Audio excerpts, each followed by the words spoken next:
Alors, bienvenue dans cette vidéo d'introduction de la langue chinoise. Comme vous pouvez voir le titre, la langue chinoise est une langue assez facile. Alors, contrairement aux langues qui dérivent du latin, telles que le français, l'anglais, l'italien ou l'espagnol, la langue chinoise présente moins de règles grammaticales. Alors, je sais vraiment de quoi je parle. Vous allez prendre le français, par exemple. Je suppose que la majorité des auditeurs, des personnes qui me suivent actuellement, parlent français. Vous allez prendre le verbe manger en français.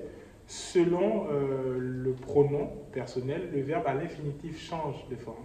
Je mange, tu manges, il mange, nous mangeons, vous mangez, il ou elle mange.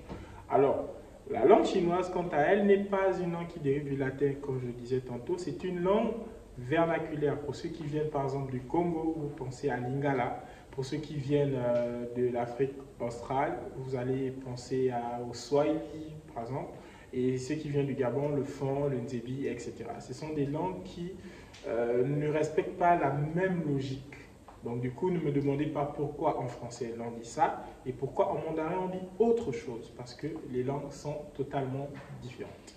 Alors, le contexte étant planté, nous allons prendre le même verbe, nous allons prendre la même conjugaison manger en français que nous allons conjuguer en mandarin. À ce stade, vous ne connaissez pas les pronoms personnels en mandarin et donc je vais vous les dire maintenant.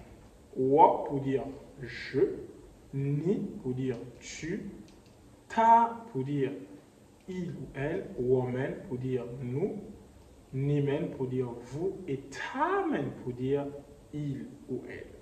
Alors, vous avez les pronoms personnels, vous allez simplement ajouter le verbe à l'infinitif. Wo pour dire moi, manger on dit chu, donc on va dire wo chu, ni chu, ta chu, woman chu, ni men chu, ta men chu.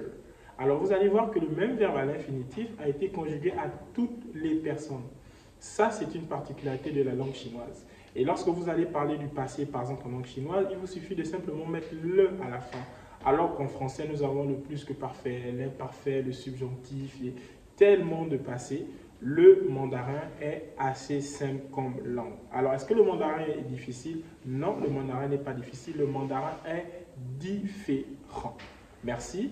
Donc, pour la suite de cette vidéo, vous n'allez rien rater. Nous allons prendre depuis la base du HSK 1 jusqu'au HSK 4. Et nous allons vous montrer que le mandarin est une langue accessible à tous. Merci et on se retrouve dans la prochaine vidéo.